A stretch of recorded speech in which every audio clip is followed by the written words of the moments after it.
Hello, everyone. Welcome back to the show. I'm your host, Arwen Herman. We're here at ADL's Never Is Now event in New York City, and we're going to hear from incredible people doing dynamic things in our community. Let's take a closer look. As a content creator, you have a very interesting way of finding hate. It's actually through goodness, good stories. I like to say like pro-Semitism. Tell us a little bit about yourself and what you've been developing. My name is Deborah Apeloig. I am the proud granddaughter of 2 Holocaust survivors.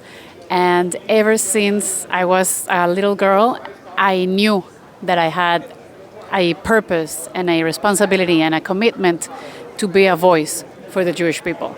That's my Tikun.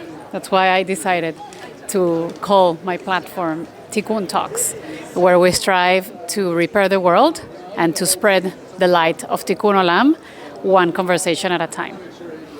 I founded it 3.5 years ago, so exactly 1 year before October 7th, and using all of my knowledge and strategy as a person that has worked in advertising and innovation, selling products and services, I found out that it was my time to sell narrative about the Jewish people, about Tikkun Olam in a positive way. And I started doing it mostly looking for a non-Jewish audience, so inviting non-Jewish change makers that do Tikkun Olam to my podcast. And then October 7th came, and it was like a shock and a big aha moment for all of the Jewish people around the world. So the strategy shifted. I keep creating a community for non-Jewish tikkuners, but I found out that it was also very important to talk to our Jewish people, to our communities, to our students and people in the young, and guys and girls in the younger generations that need some kind of thought leadership and voices that are more moderate and not as radicalized as everything that people are seeing online. So that's also a very important part of my tikkun, to help people think more moderately and not fall into these crazy, super polarized narratives, on the left, on the right, and everything in between. When you were talking, there was something that resonated with me. Is that you started with allyship, and then you also understood that you need to do what we call Inreach, right? So in this crazy world of content creation, and then there's the understanding of where does it go, right? Like after you create the content. And so I've spoken to high school kids on the ground, and what they're living through, and they're saying they're alone, they don't know what to say, and they need resources. And your type of content is that inspiration that they need, because social media, as you know, is very complicated. How could people use your content to sort of be uplifted in this environment, so that they do have that opportunity to know that they're not alone, and there's actually good things happening in our community? So I always look for my content to be uplifting, to be inspiring, and to be educational, and to be a bridge builder. So I have also seen how algorithms boost the more divisive kind of content, and it's tempting, because if you want to grow on social media and you do like rage and very scolding kind of content, it'll give you more views, but it also harms our youth, our society. So I've done a pretty strong work of regulating myself and not falling into that trap, because I believe in the responsibility of every word and every image that we use, and mostly in these very delicate times that we're living through. Now we're in the middle of a war in Israel, and 2 years ago, October 7th happened. So I always look for my content to be highly emotional, human, and to be like to contain these very high emotional situations that we go through. When you're creating content, sometimes you don't know where it's gonna go, right? Can you share a story of like when you created content and you're like, wow, this is I feel like it's like this is great. Like I know this is gonna make a difference. I've been stopped in the street many times.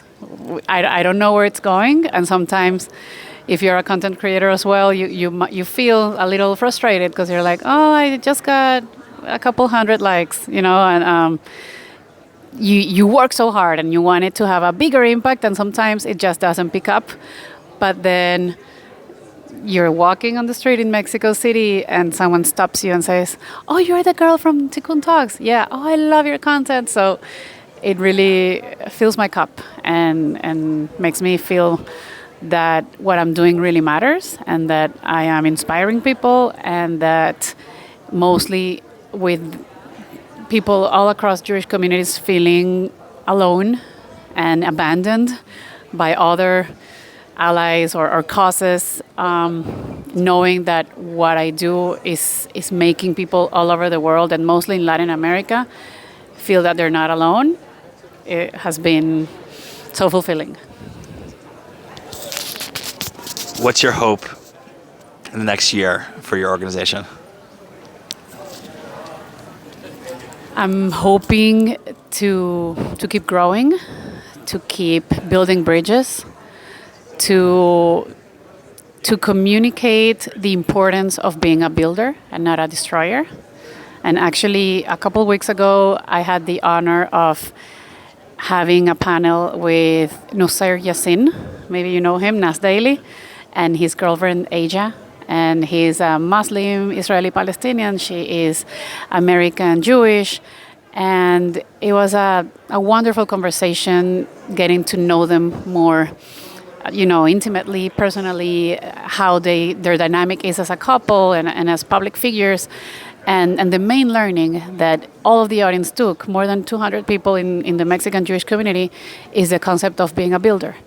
So, connecting to what I was just saying, mostly in social media, you see a lot of videos and content where people are just dividing and radicalizing.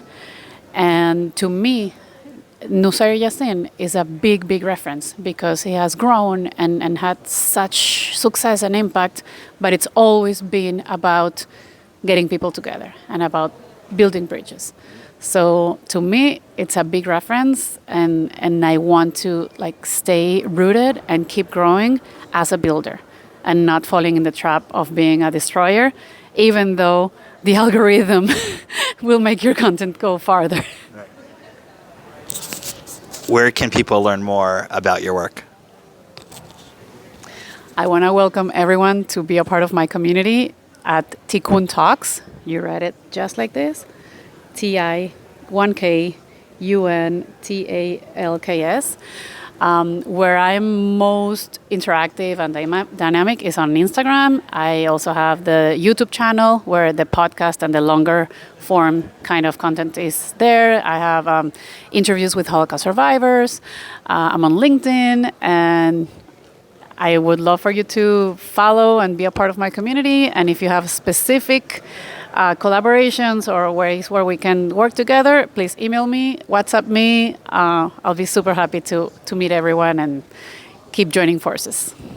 As you can see, the ADL Never Is Now conference is truly incredible, from the plenaries to the sessions and to the people that are here, really transforming our communities. This is Aaron Herman. Thanks for watching.